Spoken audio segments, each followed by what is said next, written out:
আসসালামু আলাইকুম। অনেকদিন পর আপনাদের সাথে আরো একটি নতুন রেসিপি শেয়ার করার জন্য চলে এলাম। আর আমার আজকের রেসিপি হচ্ছে পাঙ্গাস মাছের পাতুরি।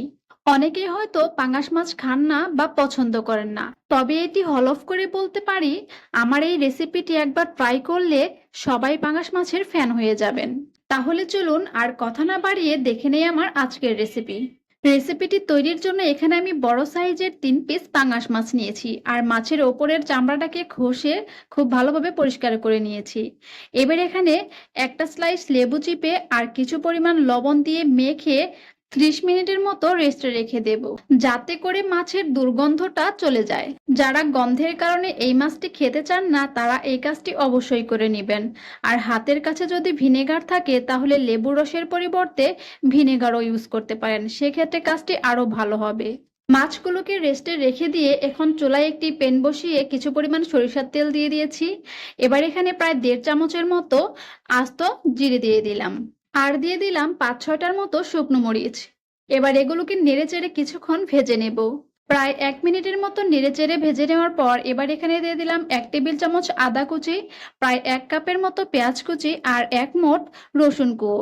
এখন এই সবগুলো উপকরণকে নেড়েচেড়ে কিছুক্ষণ ভেজে নেব, তবে খুব বেশি পরিমাণ ভাজার প্রয়োজন নেই।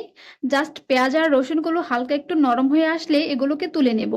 এই তো পেঁয়াজ আর রসুনগুলো নরম হয়ে এসেছে। এবার চুলাটাকে অফ করে এগুলোকে চুলা থেকে নামিয়ে পাটায় সবগুলোকে একসঙ্গে করে বেটে নেব।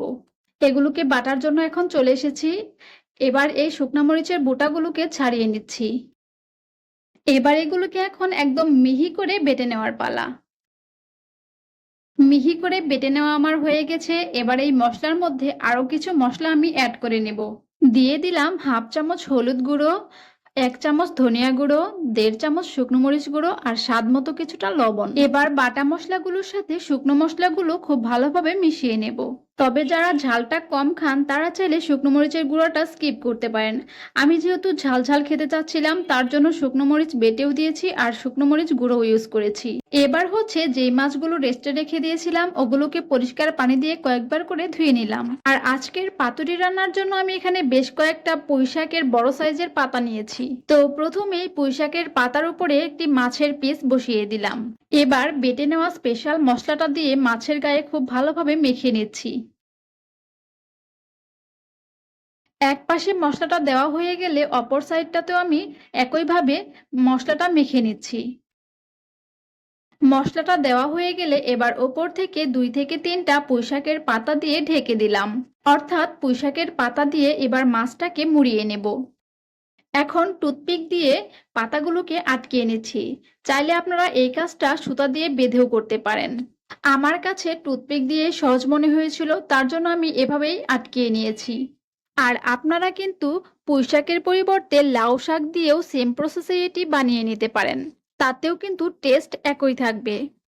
একইভাবে আমি সবগুলো মাছ পুঁইশাক দিয়ে এভাবে করে মুড়িয়ে নিয়েছি। এবার চুলায় একটি প্যান বসিয়ে সামান্য পরিমাণে একটু তেল দিয়ে দিলাম।